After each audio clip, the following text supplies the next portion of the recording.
Josh, so many people were kind of predicting orders for the offensive line after you had the injury, but you guys have held together. How have you done it? I don't know. I think just shows that our offense line is resilient, tough. We look adversity in the eye and we just say "F you." We're gonna do it. Can I get that some Yeah. Yes. Josh, you guys have played a lot of the country's best defensive lines over the last 6 weeks, 7 weeks.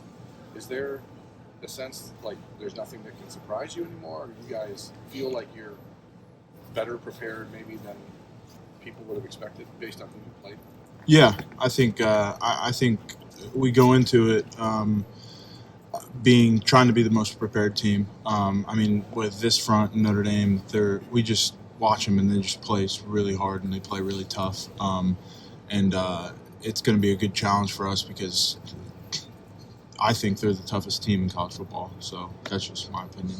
What did you see from last year's version of them to this year's that's different? What do you think is similar? I think last year and this year's version are, I think, similar because they play just relentless. Everybody's flying to the ball. Even though that they have a couple injuries, guys step up and they look really good as a defense. Josh, when you're watching film, what tends to stand out, just sort of generally, what tends to stand out more, like really good individual talents or a team like Notre Dame that just plays with the kind of relentless effort that you're talking about? What when you watch a team?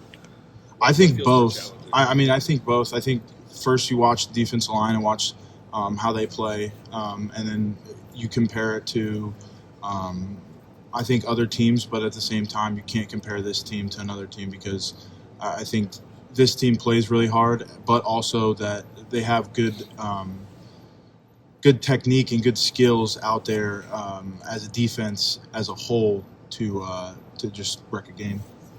Josh, the last few weeks, your offensive line, guys are coming in and out. People are still having to contribute in different ways. What's grown? Where have you guys grown the most and changed week to week, just even in the last 3 weeks? I don't know. I think we've grown closer as a unit than I've ever seen before. I mean, I've been here for 5 years and I've been on a lot of offensive lines. I think this is the closest one we've had by far. And it just because I think of the adversity that we've overcome to get to this point. And like Coach Day said, there's a story still to be written. Josh, what impresses you most about how Donovan's handled moving out to tackle? It's impressed me a lot. He's a really good football player, as you can tell. It's going to boost him in the NFL when he gets there, and it's crazy to see how valuable he is to this team. Josh, you and the rest of you seniors obviously came back with this being the end goal. So how does it feel to finally be on the doorstep, having a chance to go to the national championship game? I'd say it feels like a dream, but at the same time, I think you just take it day by day.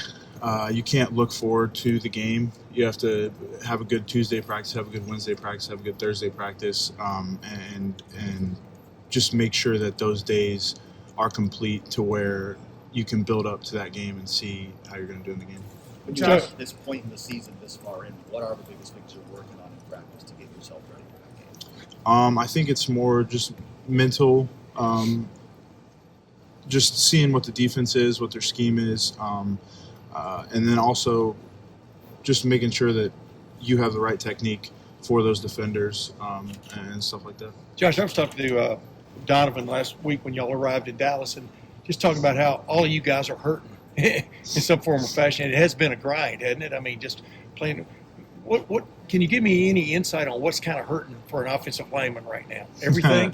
Yeah, you'd say everything. I mean, we hit on a daily basis all the time, so you could have knee pain, ankle pain, you could have headaches, you have shoulder pains, you have hands, wrists, thumb, anything.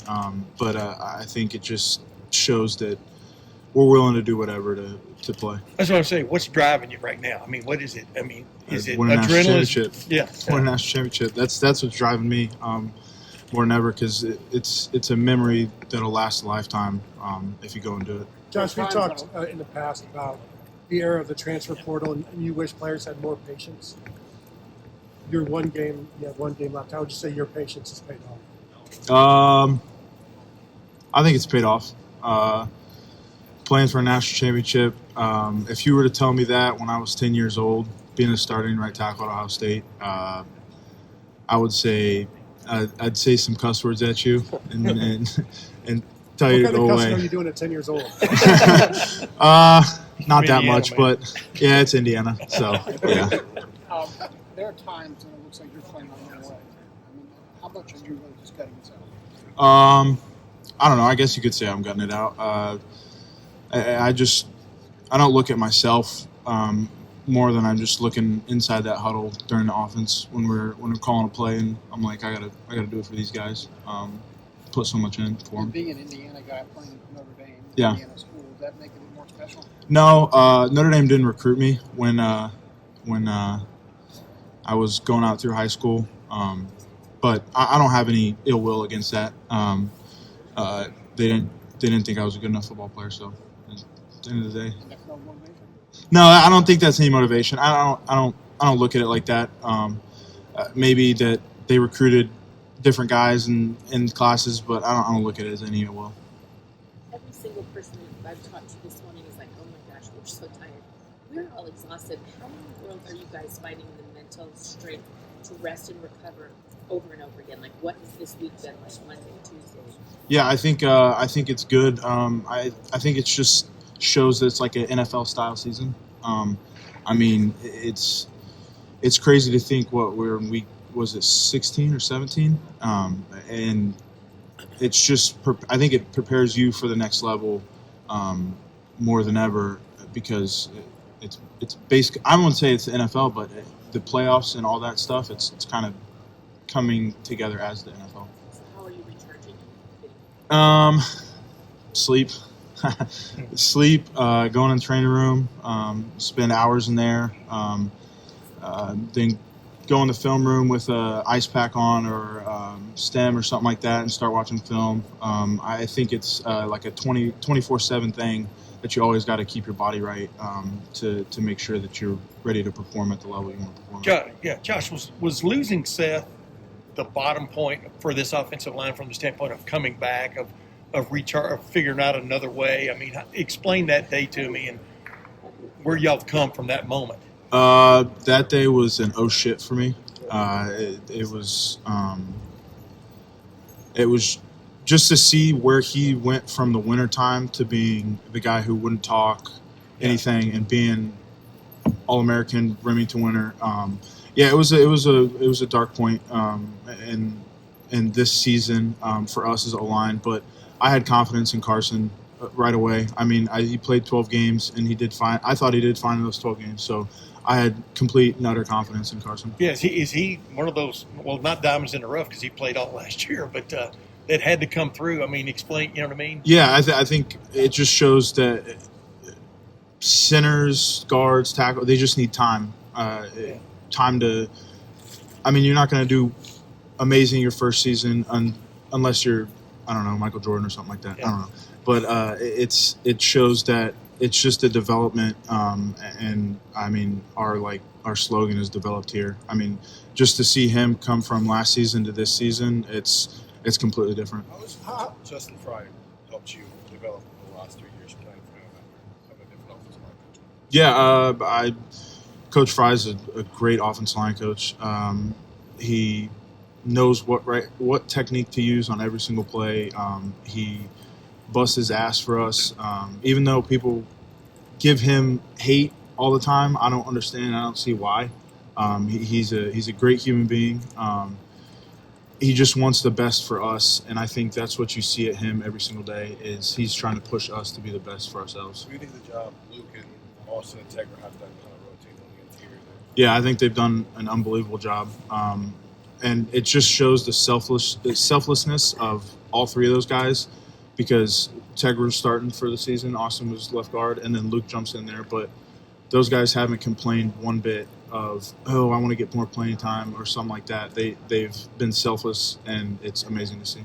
After the Cotton Bowl, Donovan Jackson said that Jack Sawyer called him and recruited and trying to get some of these guys. What do you remember about Jack's role in trying to get everyone to come back and do this one more time? Yeah, I knew I was coming back, so that there was no recruiting for me. I was kind of on the outside of that because it was only my first year playing or first year starting. But I just remember just the fire in Jack's eyes. You see, because Ohio native, Ohio State guy, literally the Buckeye, I call him, and it's just a fire in his eyes of, hey, we can do this. We can go to a national championship and play for it. We just have to have everybody come back, and it was awesome to see. Thank you.